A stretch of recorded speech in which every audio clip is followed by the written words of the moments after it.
Welcome back to third video or week 2, and in this week we are talking about sellers or firms.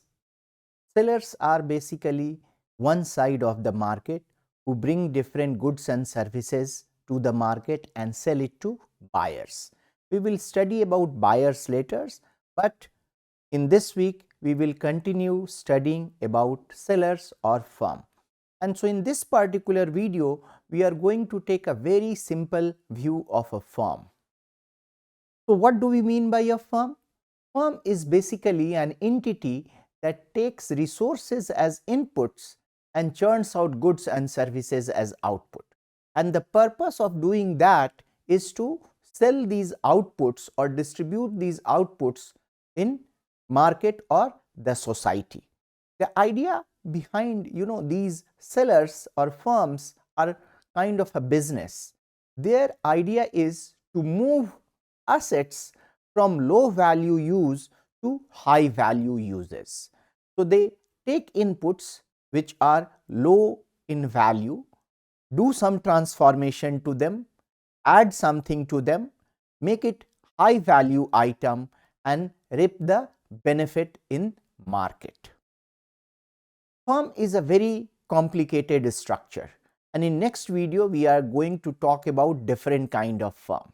But for this particular video we will take a very simple view of the firm, and that is a technological view. What is a firm? For this particular video, a firm is nothing but an entity that converts inputs into output, and mathematically speaking, function takes some input and churns out some output. So we can represent a firm as a function. So here we can say this is a black box that takes different inputs, let's say input 1, input 2, and churns out some output. It is very much possible that we have n inputs and m outputs. Okay, so it's very much possible that we can write firm, we can represent firm as a function y that represents the amount of output it produces, and firm is this function that's taking different kind of inputs and doing this transformation, producing some output. So we can say that firm is nothing but something that's represented by a production function. This is very simple in a way. Firm does much more than that. There are a lot more human interaction within the firm, outside the firm. We are all ignoring that. We are simply saying that it takes inputs and churns out output. And it's also very much possible that this y is not a scalar. It's not like just one kind of output is being produced. It is like I said, m outputs are being produced. So we can say y is like m vector. But for time being, we should limit ourselves to a much simpler form that we can say y is a scalar. It means there is only one output is being produced, one output, and we have two inputs, x1 and x2. You can also say this x1 is perhaps labor L and x2 is capital. Capital is represented by K, and there is a little bit of history that very famous economist, although we don't follow his thought process these days, in neoclassical economics, we had Marx, who had written a book called Das Kapital. Das means in German the capital, and in German capital starts with K. So this K is used to represent this capital, and L is for labor. So what a firm is doing? Firm is taking labor as well as capital and converting them in some sort of output. Now let us talk about different kind of production function, and again these are simplified representation of a production process. Production process is typically are way more complicated. I should add one more thing, that what happens within the black box is none of an economist concern. That has something to do with engineering. Engineering, it teaches you different kind of processes that tells you how you can convert different inputs into output. That therefore we say here in economics we are taking a black box approach of firm, because what's happening within the box we don't know, we only know that inputs are getting converted into output. Let us talk about different kind of production function. But we should also understand that what do we mean by production? Production, of course, is coming from to produce.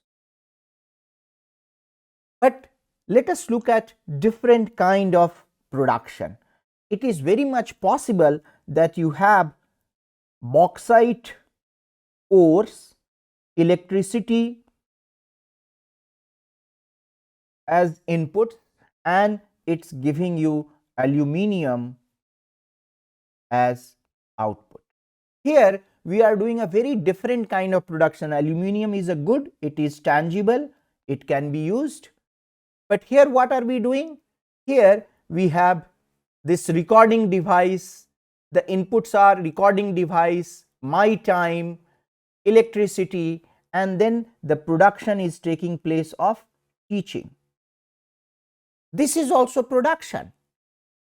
Of course, teaching is not a good, it is a service because it is not tangible, but nevertheless a production is taking place.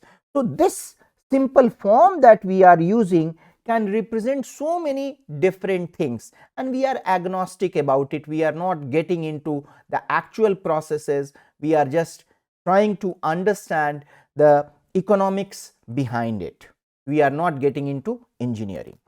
So let us look at the first kind of production process, and this is very common that we understand, we see in day-to-day life, that to produce something you need different inputs in fixed proportion. Like for example, if you want to produce 1 unit of sandwich, let us say you will need 2 pieces of bread and 1 spoon of butter. Even if you have 3 pieces of bread and 1 spoon of butter, you cannot produce more than 1 sandwich. So here a sandwich would always require bread and butter in fixed proportion.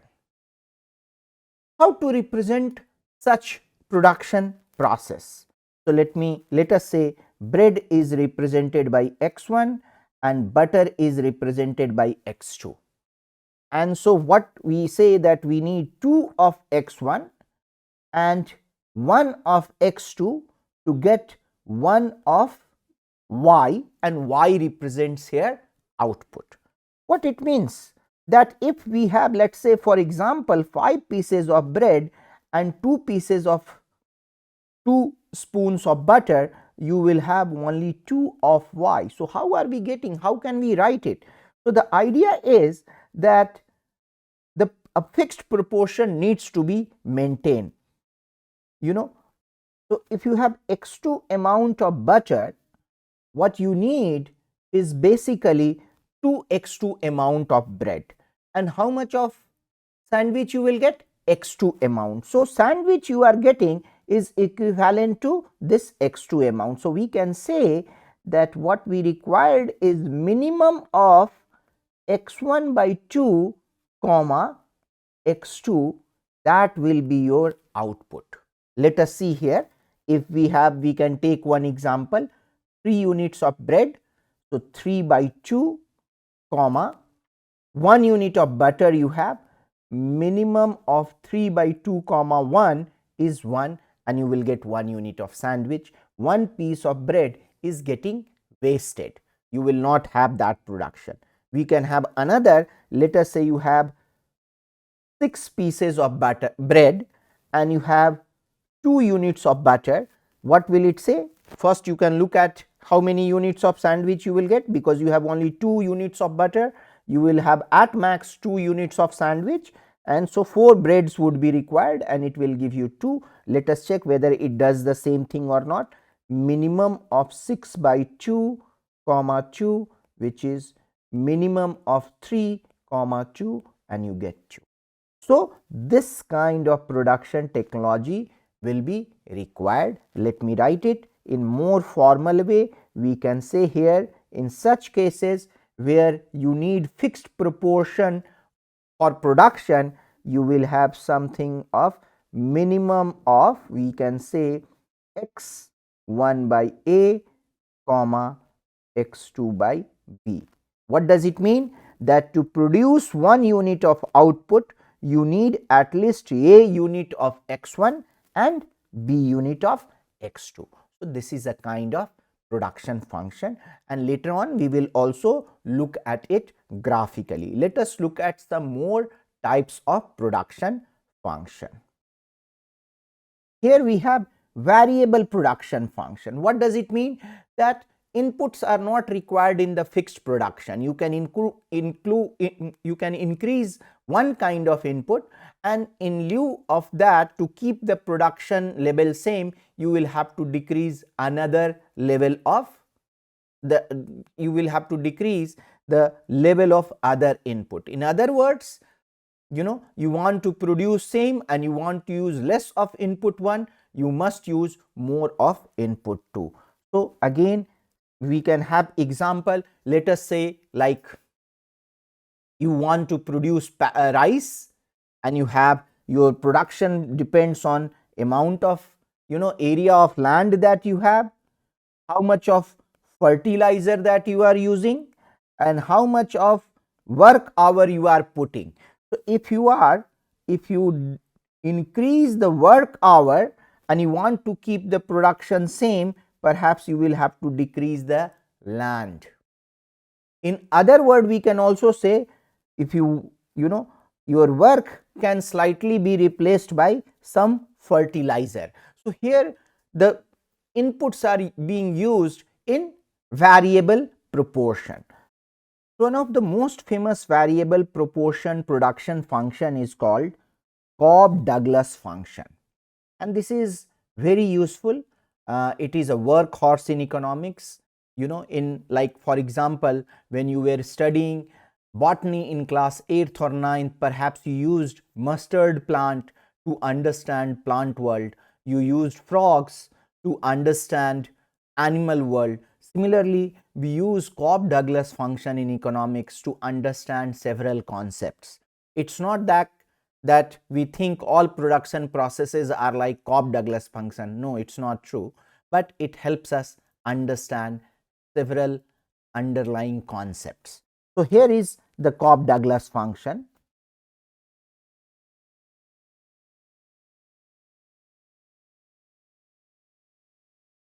And this is equal to x1 to the power a, x2 to the power b. A is of course greater than 0, b is also greater than 0. That's what we assume. Why it is variable proportion function? Let us say, for simplicity, let us take a and b both equal to 1. So y is basically x1 and x2. And let us say if you want to produce, let us say, 6 unit of output, so you can use several combination. You can use 1 unit of x1, 6 unit of x2. You can also use 2 units of x1, 3 units of x2. You can also use 3 units of x1 and 2 units of x2. You can also use 6 unit of x1 and 1 unit of x2. And we can also have in fraction. We can also have, let us say, 3 by 2 units of x1, and we can say 4 unit of x2. So all these are possible because same level of output can be produced with different combination. That's why we call it variable production, proportion production. So that's about Cobb Douglas function. Similarly, another example could be linear function. where output is produced using, let us say, either we can have x1 or x2. So let us say if you want to produce 6 unit of output, same example that we are taking, you can have x2, you can produce it without using any x2, you can use just 6 unit of x1 and you will have the output. So in that sense, linear function is different from Cobb Douglas and as well as this Leontief technology function. This, if I didn't tell you the name of this production technology is Leontief production function. So here if you use x2 is equal to 0, the minimum will become equal to 0 and it would not work. So to produce output, both inputs are essential. Here also both inputs are essential, but in this case none of the inputs are essential. Output can be produced even in absence of some of the inputs, but nevertheless these are examples of some of the production function. And because we say that firm, we are taking the technology view, we can say that in this particular case when we had fixed proportion production, we can say the firm is having Leontief production technology. Similarly, in this case we can say firm is having Cobb Douglas production technology. Here we can say firm is having linear production technology. So these are the different ways. Let us talk about two different kind of efficiencies. One is technical efficiency and next is economic efficiency. What do we mean by technical efficiency? So technical efficiency has something to do about technology. Remember, technology in this case is black box. We are not engineers. We are giving some inputs and we are getting some output. So engineering also has its limitation. It's not like you can produce one sandwich without having any butter. No such technology is available. So what we say that producing maximum possible output given the amounts of input and technology. So we are not saying, we are not varying input, we are not varying technology, we want output to be maximum. It means the Cobb Douglas production technology that we have said, and we said we can produce 6 unit of output. Let us say if we had this y is equal to x1 and x2 and we can produce 6 unit of output using 2 unit of input 1 and 3 unit of input 2 and we are getting 6 unit of output.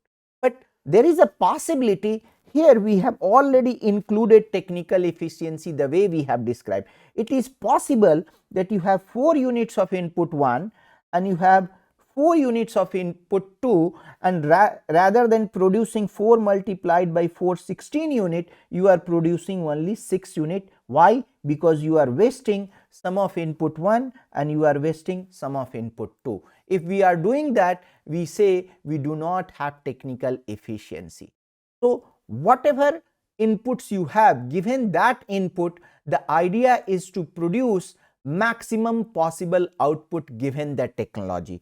So in one sense, the production process that we are talking about, and we have been representing those production process using production function, it already includes the technical efficiency. How can we change it so that it doesn't include technical efficiency? We can say that y has to be less than or equal to fx1 comma x2. In this case, that if 6 output is possible, then 5 is also possible, 4 is also possible, 3 is also possible, and so on. How is it possible? By wasting, by not using some of the inputs optimally, and this doesn't include technical efficiency. Now let us come to economic efficiency. Technological efficiency or technical efficiency is about engineering. Economic efficiency is something about market, and this works well in case of this variable proportion production, because if you have fixed proportion production, you cannot change the ratio. It doesn't matter how expensive butter becomes, you cannot use less of butter and more of bread to get the same sandwich. But in case of Cobb Douglas technology that we had here, and in case of linear technology, depending on the cost of input, you would use different combination of input to produce the same level of output. So the idea here is producing any output at the lowest possible cost. If you do that, you achieve economic efficiency. And that's what a seller would try to do. That's what a manager would try to do. Manager has to figure out which particular combination of input to use so that the cost of production decreases. A manager aim is always to achieve at least a stated aim. Many manager, they don't do that, and we will also talk about them. But stated aim of a manager is to achieve economic efficiency in the firm. Now we can use what we call isoquant to represent the same technology. And isoquant is again one way we saw the production technology. It's a counterpart of production technology, not a counterpart, exactly same thing as a production technology. So you have, let's look at little bit of mathematics. Y is equal to fx1 comma x2. This is just a function, forget that it is a production function. Now of course you need to have a three-dimensional graph. On x axis you can have x1, on y axis you can have x2, and on z axis you can have output. And this three-dimensional graph will represent this particular function. Three dimension is difficult. There is another simpler way. What we can do, we can talk about level curves. So instead of getting into three dimension, we can limit ourselves to the two dimension here, x1 and x2, and we can draw different level curves. How do we draw different level curves? We will take a particular value of y and we will see the contours, the different combination of x1 and x2 that gives the particular level of output. So let us say if output is, again if we go x1 x2 multiplied, this is the production technology example that we have taken, is equal to 6. How would it look like? This is an equation of a hyperbola. If you remember from your maths class, it is fine. If not, you can always make a table and draw it on your own. It will look like, and of course if you allow it, it will be in this direction also. But remember, in economics, inputs cannot be negative numbers, so we don't have to worry about this part. We only have to worry about the positive side of the story. And so this is 6. What does it say? Whether you take this combination, this combination, this combination, this combination, all these combinations will give you exactly 6 in technically efficient manner. If we don't want to be technically efficient, we just want to represent the process, then we can say that, let me use this red color, that everywhere here at least 6 can be produced. How you can produce here even 6? By wasting, let us say, by you can either come to this point, or you can move to anywhere here and produce 6. It means you are wasting some of the inputs. But nevertheless, when we draw in technically efficient manner, then we are getting this isoquant that gives the same level of output. So one can say isoquant is a locus that passes through all combination of inputs that gives us the same level of output. Now let us see how would the isoquant look like in case of linear technology as well as in case of Leontief technology. Remember, Leontief technology represents fixed proportion production function. For Cobb Douglas we have already seen, but I will do once more for Cobb Douglas. Cobb Douglas is basically you are getting hyperbola.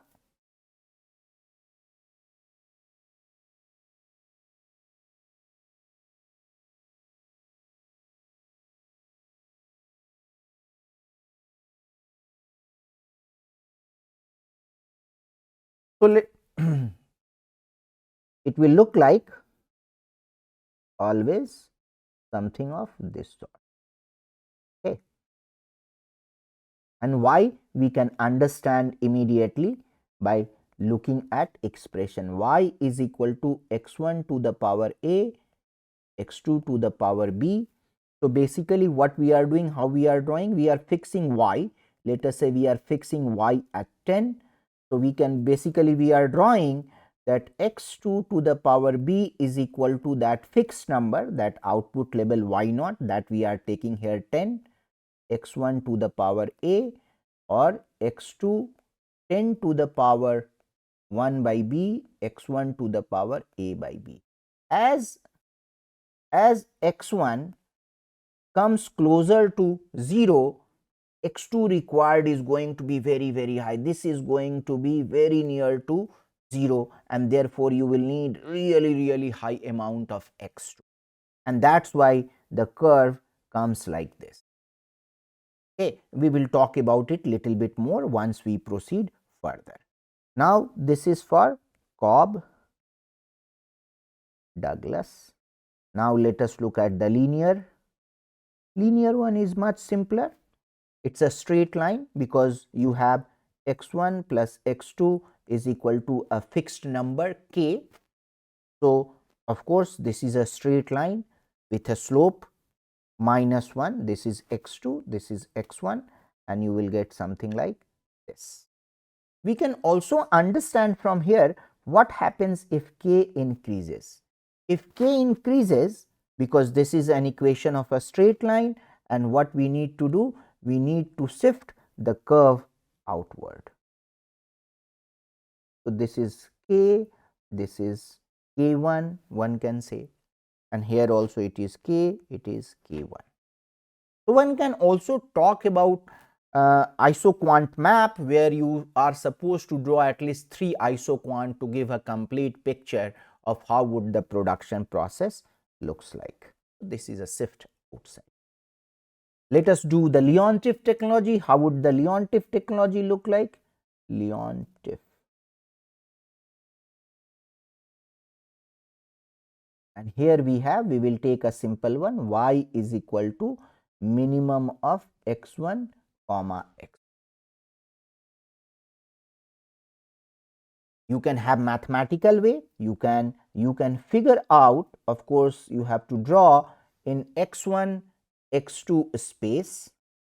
So you can figure out which is when x1 is smaller than x2 and when x2 is smaller than x1. So we can figure out, we need to understand when x1 is greater than x2, when x1 is smaller than x2, and when x1 is equal to x2. So if you draw a line, an artificial line which gives you x1 is equal to x2, you get it into 3 parts. All the combination of inputs on this line x1 is equal to x2, both have equal value. In this zone x2 is greater than x1, and in this zone x1 is greater than x2. So this line divides the whole space into 3 parts, and so now you can draw just x1 and x2.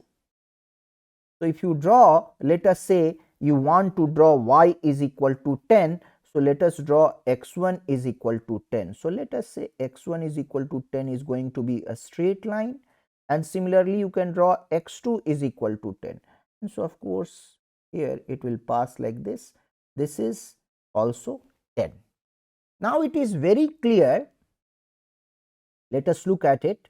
It is very clear that in this zone x1 is larger than x2. So which should be the operational? The x2 part should be the operational. x2 is equal to 10. This is the operational. In this zone, x2 is larger than x1. We want the minimum part. The minimum is coming from x1. So we get this. So basically our production technology is L-shaped. It's also clear that what it means that you need the x1 and x2 in 1:1 ratio. So if you have 11 unit of x1 but only 10 unit of x2, your production is still going to be equal to 10. So at all these points the production is 10, at all these points the production is 10. And here it's very clear to see technical efficiency, because here on horizontal arm or on vertical arm you would be wasting one of the resources. So if you want to achieve technical efficiency, you should be producing at the corner point where x1 is equal to x2 in this particular case. Good. Now let us talk about total, marginal and average products, and we have done similar thing in terms of cost earlier. So of course we have used so far in this example that we have one output and two inputs. So let us just for simplicity take one input and one output. So your input is given by x, your output is given by y. We can call this y total product, that is the total output. So product is a word that we use to indicate output. Now what is the average product? So because we are using x unit to produce y, so on average we are using y by x unit to produce 1 unit of output. So our average product is y by x.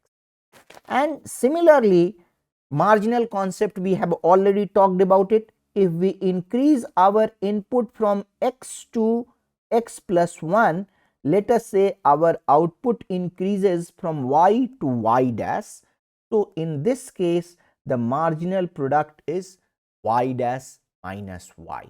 But the logic goes again, why do we talk about just change of one particular unit? We can make any change and we can say we are changing from x to x plus h, and it changing from y, let us say yx to y x plus h, and we can say h is a random number, so we need to take the ratio, and so marginal product is x plus h y x divided by x plus h minus x. This x will get cancelled and limit h tends to 0 from the both side.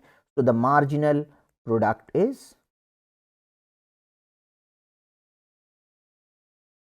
y dash x, that's what it is.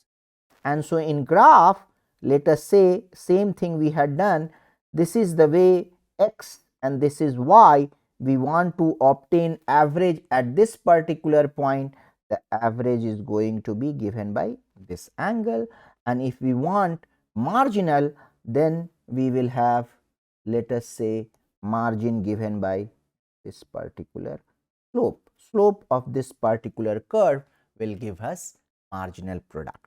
And that we have done in one dimension. One can have many inputs, so we need to do things in many dimensions. So y can be equal to, let us use here L and K.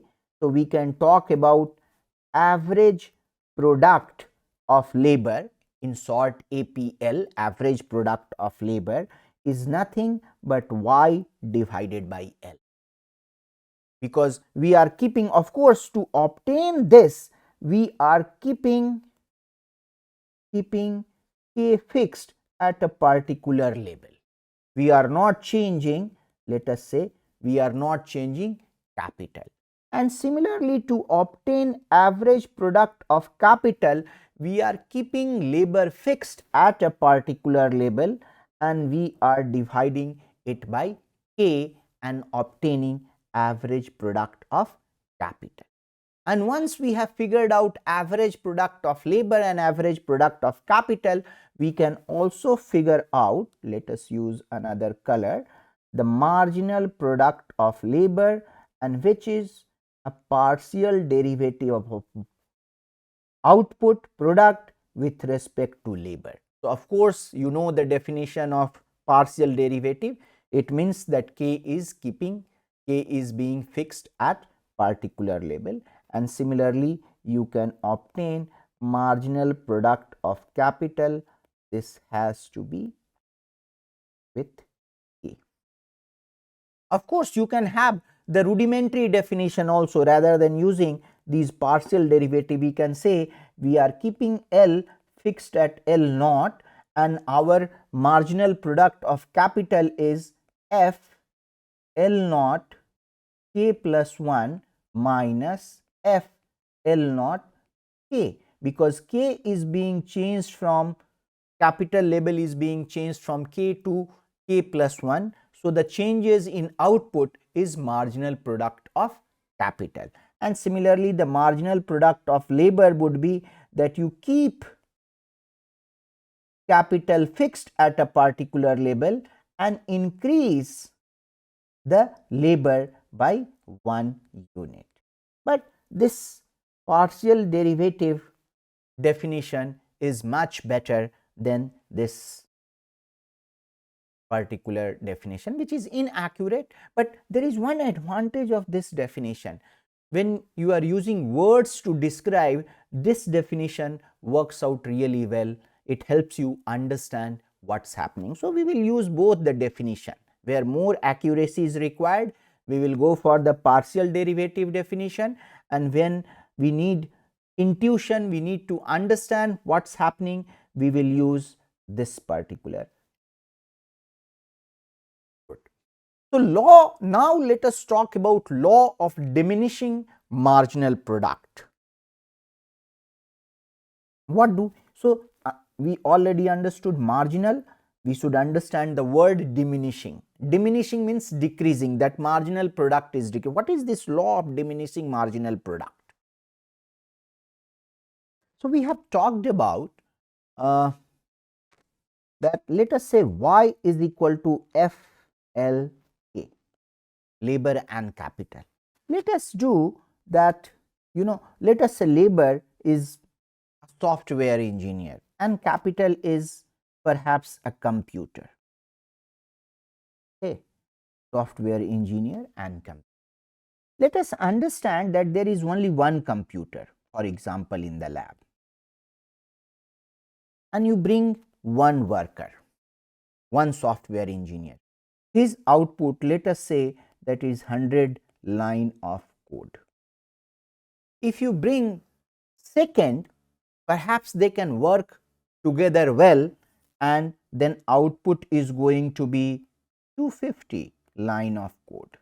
Other possibility is that because one person cannot work for more than 8 or 10 hours, so two people if working on the computer, they are able to give more time, and that's why there is a more code.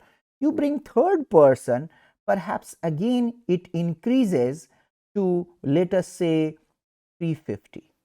You bring fourth person, perhaps still again there is some increase in output. You bring fifth person, it's very much possible that rather than working, they are talking to one another and your output decreases. So, what's happening? Let us calculate the marginal product of first worker, because from 0 it goes to 100. So, marginal product of first worker is 100. Marginal product of second worker is from 100 it goes to 250. So, it is 150. For the third worker, how much it is? From 250 to 350. So, it is the difference is 100. So, it is 100. For the fourth worker, it is 50, because 350 to 400 difference is just 50, and for the fifth worker it is minus 25. What I want to say, this is not what I am talking about. This is negative marginal product. This is not diminishing marginal product. Diminishing marginal product sets in here, from it starts decreasing from here. Let us say that you have many inputs that you are using. F is a function, y is a function of x1, x2, x3 to xn, and let us say x1, x2, x3 to xn minus 1, they are already fixed, you are not changing. Let us say you are keeping all of them at 1 and you are using xn, you are changing xn, you are increasing x of n. There will be a level beyond which the marginal contribution of xn would start decreasing. This is what law of diminishing marginal product is. It works everywhere in all the area. Let us say that you are doing farming. If you use no fertilizer, your work labor is fixed, land is fixed, quality of seed is fixed, and you are changing the fertilizer. If you increase the fertilizer, it's possible that in the beginning, as you use more fertilizer, its marginal product increases, but beyond, there would be a level beyond which the marginal product will start decreasing, and that is what law of diminishing marginal product is. And so notice the diminishing marginal product sets in between 2 and 3, not at 4 and 5 where it goes to negative. This becomes negative, it starts decreasing right here. So this is it for this particular video. We will meet in next video. Thank you.